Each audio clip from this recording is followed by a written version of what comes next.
बिस्मिल्लाहिर्रहमानिर्रहीम। अस्सलाम वालेकुम नादरीन, आप यूट्यूब चैनल देख रहे हैं। मैं इमरान खान हूँ। नादरीन, एक वक्त था पाकिस्तान में मिलिट्री एस्टेब्लिशमेंट जो कह देती थी, जिस तरफ चल पड़ती थी, पूरा पाकिस्तान उस तरफ चल पड़ता था और इनके बयानिए का तोती बोलता था।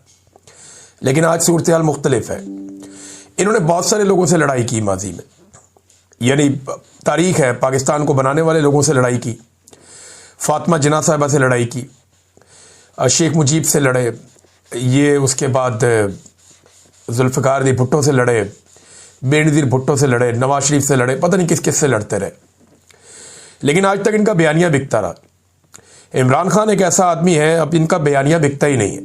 अब एक नया बयानिया लेकर आए मार्केट में, और बयानिया ये है कि जनाब अमेरिका के साथ मिलकर इमरान खान ने जानबूझकर ये साजिश की, और उस बयानिए के लिए लेकर आए एक CIA के साबिक चीफ का एक इंटरव्यू का हिस्सा कि धमाका खेज इंकशाफ हो गया कि जनाब अली ये इनके बकौल अब ये दावा कर रहे हैं, और वो CIA के साबिक ऑफिसर ने, जॉन ने, ये कहा कि जनाब इमरान खान साहब ने अमरीकी सफ़ीर से पूछ कर साइफर लहराया था। अब ये कह रहे हैं, तो उस वक्त तो अमरीकी सफ़ीर था ही नहीं।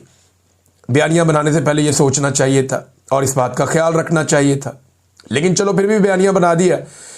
लेकिन जब इमरान खान साहब की हुकूमत गिरी थी, तब ये क्या कहते थे, जरा वो भी सुने आप। ये ख्वाजा आसिफ साहब हैं, इनका नाम बाद में इनके हल्के में लोगों ने ख्वाजा वेंटिलेटर डाल दिया इस स्टेटमेंट के बाद। उस वक्त ख्वाजा साहब अमेरिका और इमरान खान के बारे में क्या कह रहे थे, ये सुनिए।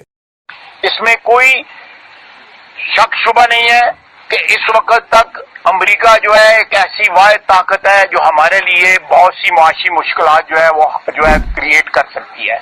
अमेरिका जो है अगर जो है वो चाहे तो इस वक्त पाकिस्तान के लिए इतनी माशी जो है डिफिकल्टीज क्रिएट कर सकता है कि मैं समझता हूँ कि हो सकता है हम जो हमारा ऑयल बिल जो है अदा करने के लिए हमारे पास पैसे न रहे।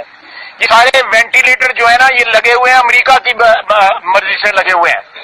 अमेरिका चाहे तो ये सारे के सारे जो हमें जो इस वक्त ड्रिप्स लगी हुई हैं या वेंटिलेटर लगे हुए हैं, सारे के सारे ऑफ हो जाते हैं। उस वक्त शहबाज शरीफ और उनके बेटे हमजा शहबाज कहते थे कि इमरान खान ने अमेरिका को नाराज करके बहुत बड़ी गलती की और पाकिस्तान का नुकसान किया। तब इनका बयानिया ये था। अब इनका बयानिया ये है कि इमरान खान ने अमेरिका के साथ मिलकर किया। तो ये किसी एक जगह टिकते ही नहीं है और इनका बयानिया बिकता ही नहीं है। लोग तया पहुंचा करके रख देते हैं। हालांकि हो ये रहा था कि अमरीकी ओहदेदारों से या चार्ज दी अफेयर जो उनके थे उनसे, और जो बरतानवी हाई कमिश्नर है उनसे मुलाकातें तो अपोजिशन के लोग कर रहे थे, या वो लोग कर रहे थे जो रिजीम चेंज ऑपरेशन के अंदर सहूलतकारी का किरदार अदा करते रहे हैं। हमने बारहा ये चीज़ें पहले भी बताई, लेकिन जब जब ये प्रोपेगेंडा होता है तो ये चीज़ें दोबारा सामने आ जाती हैं। तो बयानिए का तोड़ इनके पास है नहीं। अब ये अदालतों को इस्तेमाल कर रहे हैं इमरान खान की जबानबंदी के लिए।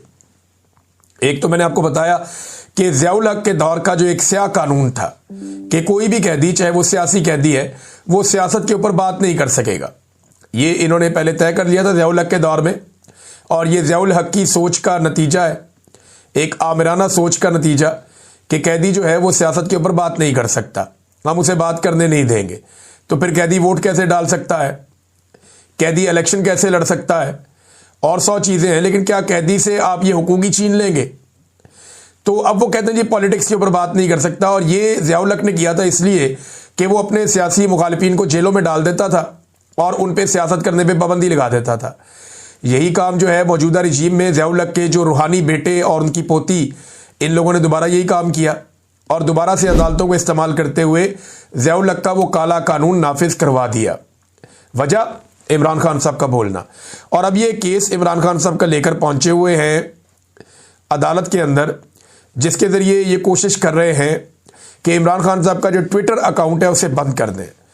यानी इमरान खान साहब के ट्विटर पैगामात के खिलाफ ये केस इस्लामाबाद हाई कोर्ट में वाजिद गिलानी, काबीना के मेंबर एग्जीक्यूटिव गुलाम मुर्तज़ा खान ने मारूफ नून लीगी वकील रहनुमा जनाब बैरिस्टर जफरुल्लाह खान के ज़रिए दायर किया है और अदालत से दरख्वास्त की है कि वो मंदरजा झेल अहकामात जारी करे।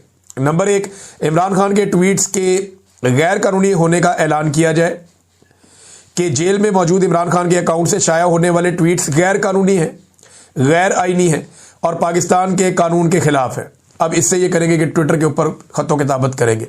नंबर 2, तहकीक और पाबंदी का हुक्म। साइबर क्राइम एजेंसी और टेलीकॉम अथॉरिटी को हदायत की जाए कि वो फौरी तौर पर इन अफराद टीमों की शिनाख्त करें, इनकी तहकीकात करें और इन्हें रोकें जो इमरान खान की तरफ से ये ट्वीट्स चला रहे हैं। और पीटीए को यह हदायत की जाए कि वो मज़कूरा अकाउंट से अपलोड किए गए इन तमाम ट्वीट्स को ब्लॉक करे या हटा दे। नंबर 3, जेल कवानीन की पाबंदी। जेल सुपरिटेंडेंट को हदायत की जाए कि वो जेल के कवायदो ज़वाबित की सख्ती से पाबंदी यकीनी बनाए ताकि कोई भी कैदी गैर कानूनी तौर पर सोशल मीडिया अकाउंट ना चला सके। नंबर 4, बराह रास्त पाबंदी। इमरान खान साहब को बराह रास्त हदायत की जाए कि वो इस गैर कानूनी और गैर आईनी सरगर्मी को फौरी तौर पर बंद करें। पाकिस्तान तहरीक इंसाफ को हदायत की जाए कि वो इमरान खान के ट्वीट्स को रीट्वीट या शेयर करने या फैलाने से गुरेज करे।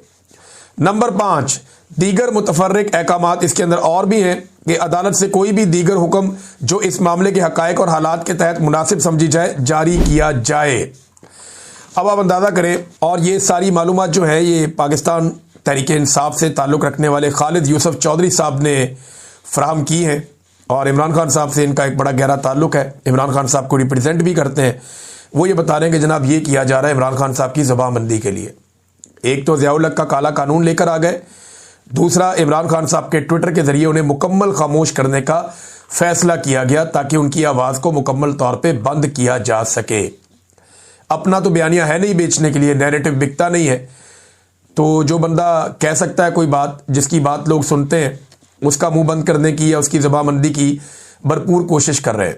देखिए, ये निज़ाम चाहता है कि नवाज शरीफ बोले, नवाज शरीफ बोले, कुछ तो बोले, लेकिन नवाज शरीफ को बोलने के काबिल ही नहीं छोड़ा। ये निज़ाम चाहता है कि इमरान खान खामोश हो जाए, ज़बानबंदी हो जाए, लेकिन इमरान खान रोज़ बोलता है, बल्कि उसकी आवाज़ पूरे पाकिस्तान में गूंजती है। उसके वर्कर भी बोलते हैं, वो खुद भी बोलता है और उसका बयानिया हर तरफ फैला हुआ है। उसकी पुरानी वीडियोस इतनी वायरल होती हैं कि नवाज शरीफ की बहुत सारी नई वीडियोस इतनी वायरल नहीं हो पाती।